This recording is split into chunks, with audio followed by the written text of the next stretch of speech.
ఇది చదివిన తర్వాత నాకు మీలాంటి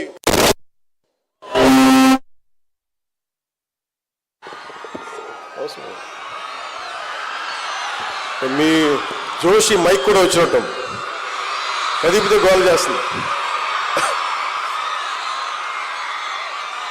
మనం మాట్లాడుకున్నాం, ఒక సంభాషణ చేసుకున్నాం.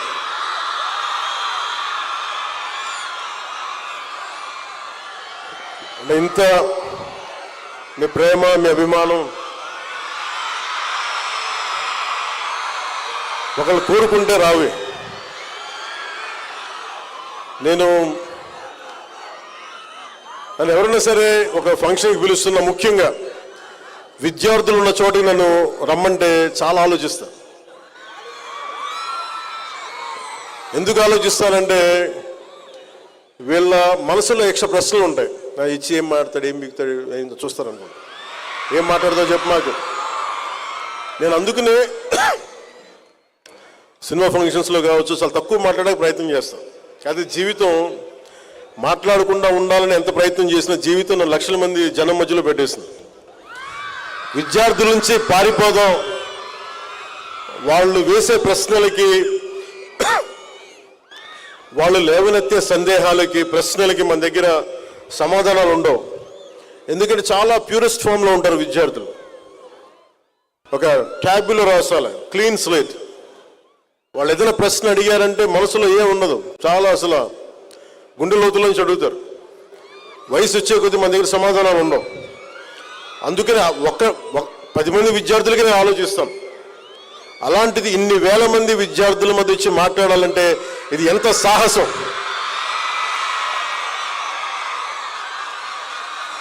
ఒక అరాచక ప్రభుత్వాన్ని ఎదుర్కోవడం కంటే కూడా చాలా సాహసం.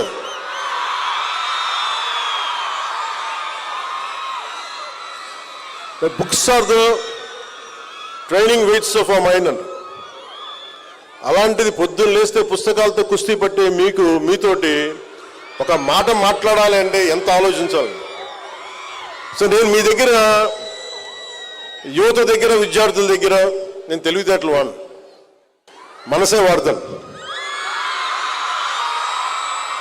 మీ దగ్గర నటన చేస్తే కుదరదు.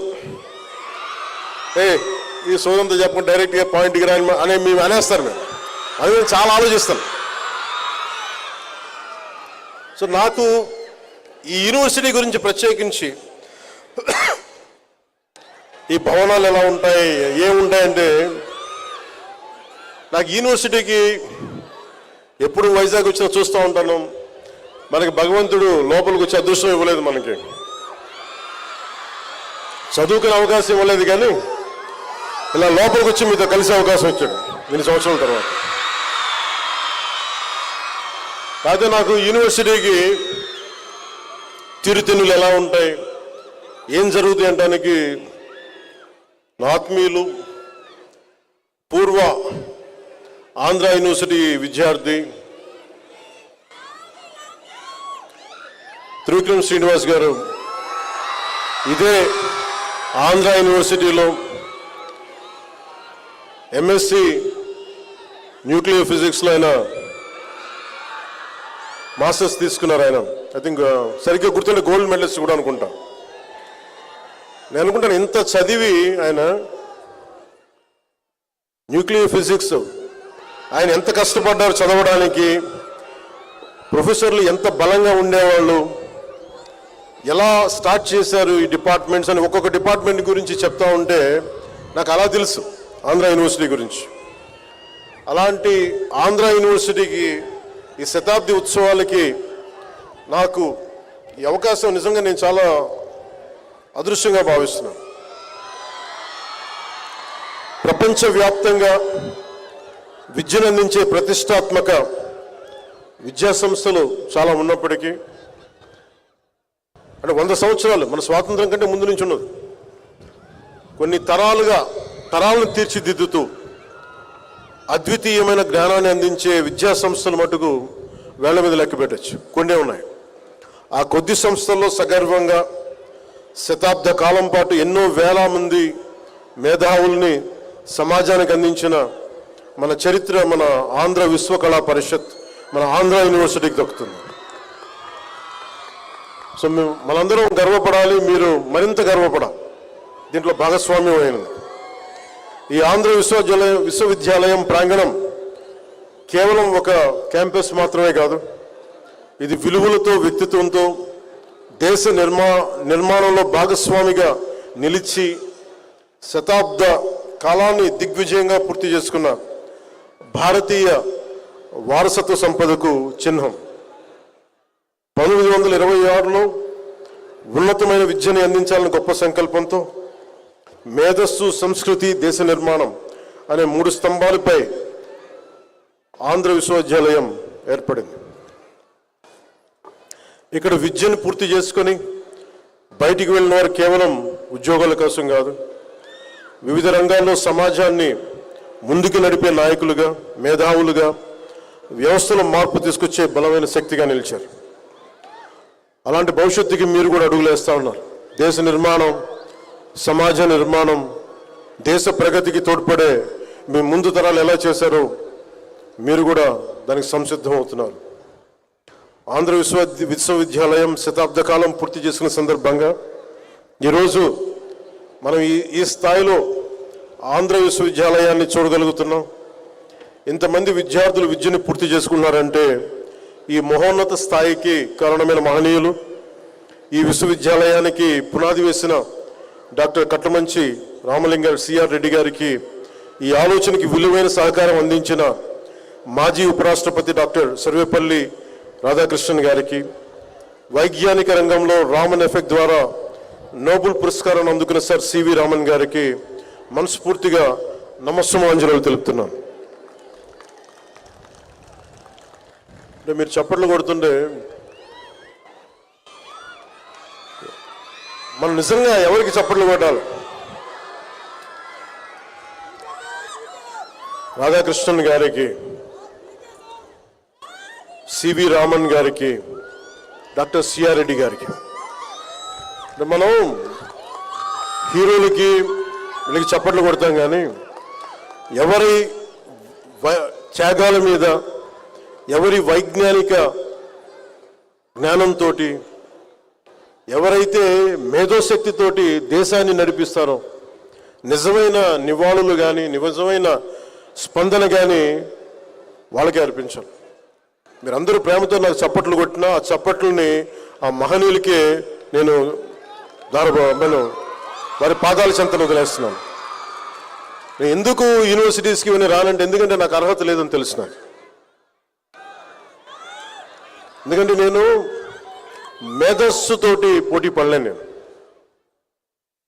ఎందుకంటే మనుషుల్ని కదిలించగలిగేది, సమాజాన్ని ముందుకు నడిపించేది అలాంటి మహానుభావులు, ఇలాంటి వ్యవస్థని మనం ప్రతిష్ఠిస్తే అలాంటి వ్యవస్థకి అతిథిగా రావాలంటే కూడా నాకు అర్హత ఉందా అనుకుంటాం. కానీ నాకు అర్హత ఉందా లేదో ఇవన్నీ పక్కన పెడితే మీరు ప్రేమతో పిలిచారు, అందుకుని వచ్చాను. మీరు నిష్పక్షపాతంగా నా మనసులో ఉన్న అభిప్రాయం చెప్పమంటే, ఇలాంటి విశ్వవిద్యాలయాలకు వచ్చి, అలాంటి మహానుభావులు నడిపిన విశ్వవిద్యాలయాలకు వచ్చి నేను ఇలాంటివి చెప్పడం నిజంగా నాకు ఇష్టం లేదు. కానీ ప్రేమ అంటే ఒకసారి మీతో పంచుకుంటే ఇది తెలుస్తుంది మీకు. ఒకసారి నేను ఎందుకు చెప్పడానికి వచ్చానంటే, చప్పట్లు కొట్టాల్సింది నాకు కాదు, మహానుభావులు చప్పట్లు కొట్టాను చెప్పడానికైనా ఇలాంటి సందర్భాన్ని వాడుకోవచ్చని వచ్చాను. ఆంధ్ర విశ్వవిద్యాలయం శతాబ్ద కాలం ఈ ఆంధ్ర విశ్వకళా పరిషత్లో చదివిన ఎంతోమంది చరిత్రలో నిలిచారు. ఇదే విశ్వవిద్యాలయంలో విద్యాభ్యాసం చేసిన ఉపరాష్ట్రపతి గారు ఉన్నారు.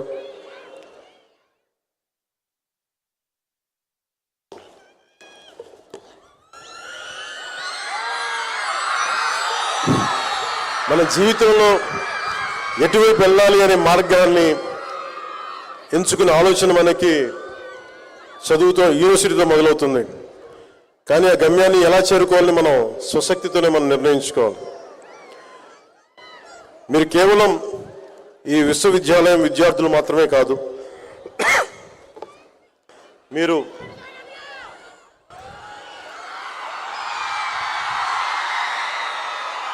మీ చల్లని మాట చాలు, వచ్చే దగ్గు ఆగిపోతుంది. మీరు కేవలం విశ్వవిద్యాలయం విద్యార్థులు మాత్రమే కాదు, మీరు ఈ విశ్వవిద్యాలయం భవిష్యత్తు. మీరు ఇక్కడ గడిపే సంవత్సరాల్లో మీ జీవితంలో ముఖ్యమైన క్షణాలు, మీ ఆలోచనలు తీర్చిదిద్దే అద్భుతమైన క్షణాలు. దేశ భవిష్యత్తుకు మీరే నావికులు. మీ విలువల్ని నిర్మించే క్షణాలు, మీ దిశని నిర్ణయించే క్షణాలు ఇవి. విద్య అంటే పుస్తకాల్లో ఉన్న జ్ఞానం మాత్రమే కాదు, సమస్యల్ని ఎదుర్కోగలిగే ధైర్యం, సరైన నిర్ణయాలు తీసుకునే వివేకం, సమాజానికి ఉపయోగపడే బాధ్యత. సౌత్ ఆఫ్రికా ప్రెసిడెంట్గా చేసి అపార్థైడ్ మీద యుద్ధమే చేసి కొన్ని దశాబ్దాలు చేసిన నెల్సన్ మండేలా గారి మాటల్ని ఒకసారి మీకు గుర్తు చేస్తున్నాను. ప్రపంచాన్ని మార్చగల అత్యంత శక్తివంతమైన ఆయుధం ఉందండి, అది విద్య. కాబట్టి మీ లక్ష్యం కేవలం ప్రతిభ కాదు, మీ ధ్యేయం సమాజ సేవ కూడా కావాలి. మీ జ్ఞానం మీకోసం మాత్రమే కాకుండా, మీ అరుపులు కేకలు అన్నీ కూడా, మీ ఉత్సాహం సమాజానికి దేశానికి ఉపయోగపడాలి. ఈరోజు ప్రపంచ స్థాయిలో భారతదేశం ఒక బలమైన దేశంగా నిలిచింది. గౌరవ ప్రధానమంత్రి శ్రీ నరేంద్ర మోదీ గారి నాయకత్వంలో Atmanirbhar Bharat, make in India, Viksit Bharat 2047 వంటి కార్యక్రమాలు భారతదేశాన్ని స్వయం సమృద్ధి వైపు తీసుకెళ్తా ఉన్నాయి. రాష్ట్రంలో కూడా education, empowerment, youth, innovation, opportunities అన్న ఆలోచనలతోటి ముఖ్యమంత్రి శ్రీ నారా చంద్రబాబు నాయుడు గారి నాయకత్వంలో అన్ని ముందుకెళ్తా ఉంది రాష్ట్రం. రాష్ట్రం పునర్నిర్మాణంలో యువతని భాగస్వామ్యం చేసే దిశగా ఈ రాష్ట్ర ప్రభుత్వం అడుగులు వేస్తూ ఉంది. ఈ మార్పుని సాధించగలిగేవారు, మన మధ్యలో నిలబడి ఉన్నవారు మీరే. మార్పు తీసుకొచ్చేది యువత మాత్రమే. దేశ భవిష్యత్తు, మన భవిష్యత్తుని పరిస్థితులు నిర్ణయించు, మన ఆలోచనలు నిర్ణయిస్తాయి, మీ విలువలు నిర్ణయిస్తాయి, మీ చర్యలు నిర్ణయిస్తాయి.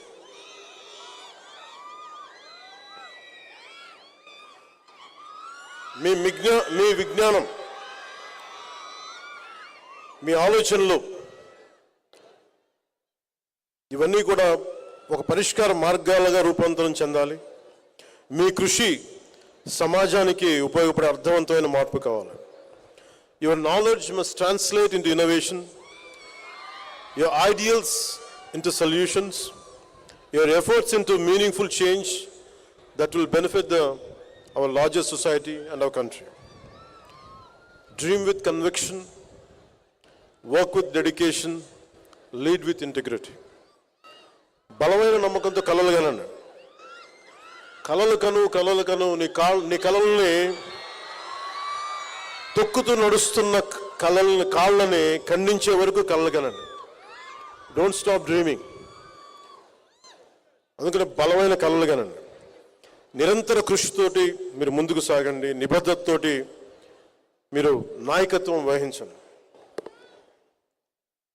ఈ ఒక్క 4 మాటలు చెప్పి నేను ముగిస్తాను. ఇది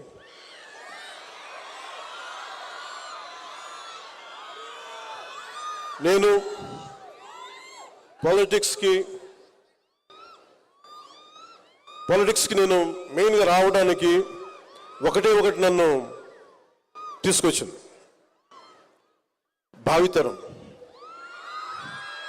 ఎందుకంటే చరిత్ర చదువుకుంటున్నప్పుడల్లా చాలాసార్లు నేను భగత్ సింగ్ త్యాగం గురించి చెప్తా ఉంటాను.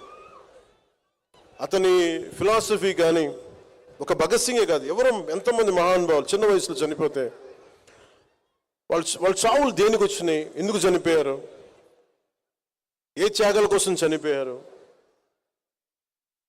ఒకసారి చదివినప్పుడల్లా ఉదాహరణకి ఫ్రీడమ్ ఎట్ మిడ్ నైట్ అనే పుస్తకం చదివితే ఎందుకు దేశ విభజన జరిగినప్పుడు ఎలా జరిగింది, ఎంతమంది చనిపోయారు, ఎన్ని లక్షల మంది చనిపోయారు, ఎన్ని కోట్ల మంది నిరాశ్రులయ్యారు, ఇవన్నీ చదువుతున్నప్పుడల్లా స్వార్థంగా బతకలేం నిజంగా గుండెలోకి తీసుకుంటే.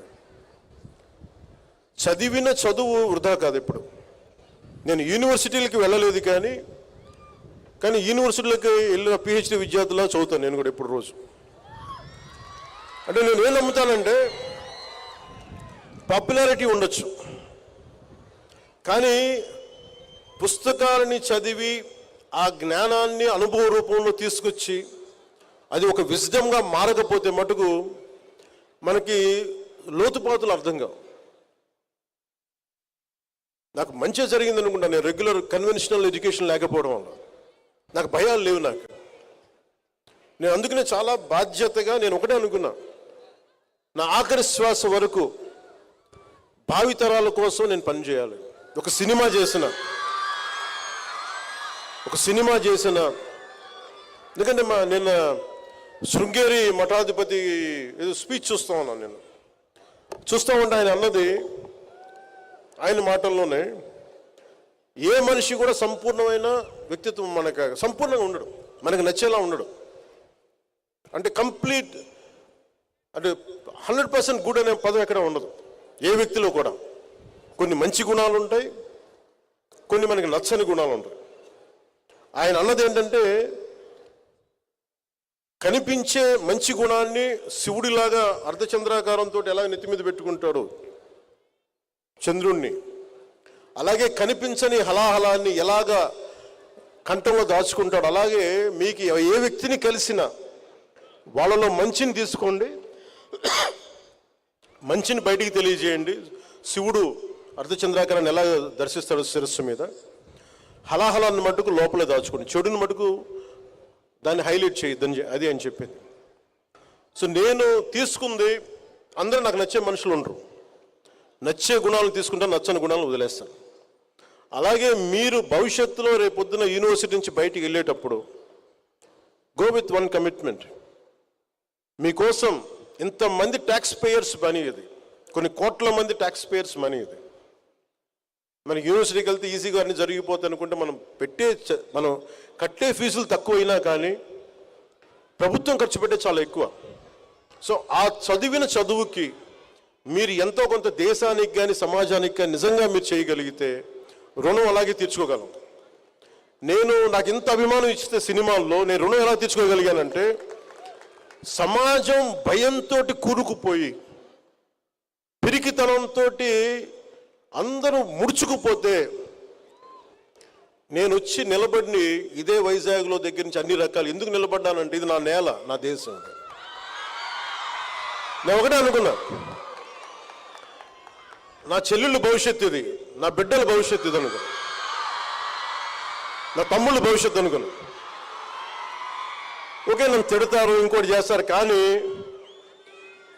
గెలుస్తామో లేదో తెలీదు, ఓడిపోవచ్చు, ఓటమికే సిద్ధపడి నేను రాజకీయాల్లోకి వచ్చాను. అప్పుడే బలంగా పోటీ చేయగలను. మీరు అందరూ కూడా పొలిటికల్గా you have to have a say. రేపొద్దున పవన్ కళ్యాణ్ అనే వ్యక్తి సరిగ్గా లేకపోతే తీసి అలా పక్కన పడేయండి, హాట్ పొటాటో లాగా. అంటే మీకు ఎందుకు చెప్తున్నానంటే, మీ భవిష్యత్తు ఎవరు నచ్చలేకపోయినా you have to have a say in day to day political affairs. అది మీరు రాజకీయాల్లోకి రావక్కర్లేదు, కానీ you have to have a say. మీరు అది కనుక అది చేయకపోతే మీరు చేతులు ముడుచుకొని ఎంతసేపు మన సోషల్ మీడియాలో మన యాక్టివిజం, mere యాక్టివిజం సరిపోదు. Sometimes universities should become should churn on good ideologies. I love you.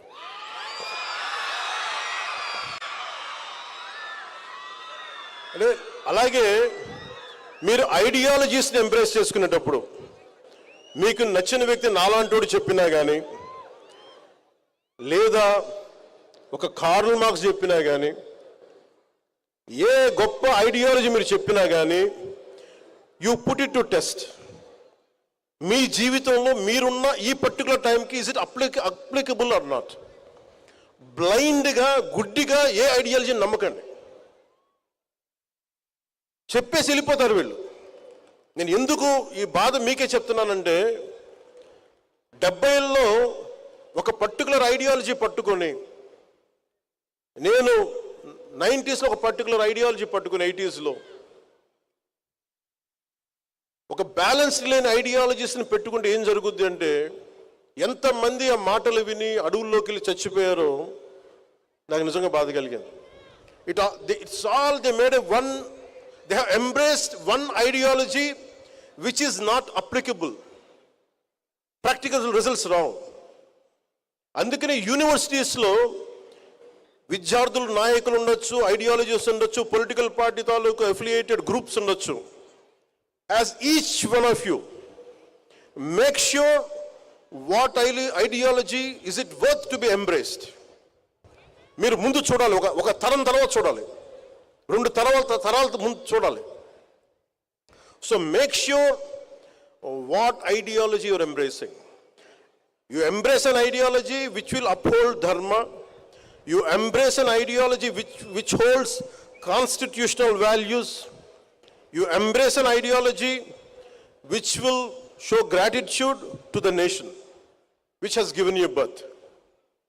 ఇవి ఏది ఫుల్ఫిల్ కాకపోయినా దాంట్లో there is a shortage in that ideology, there is a short fall.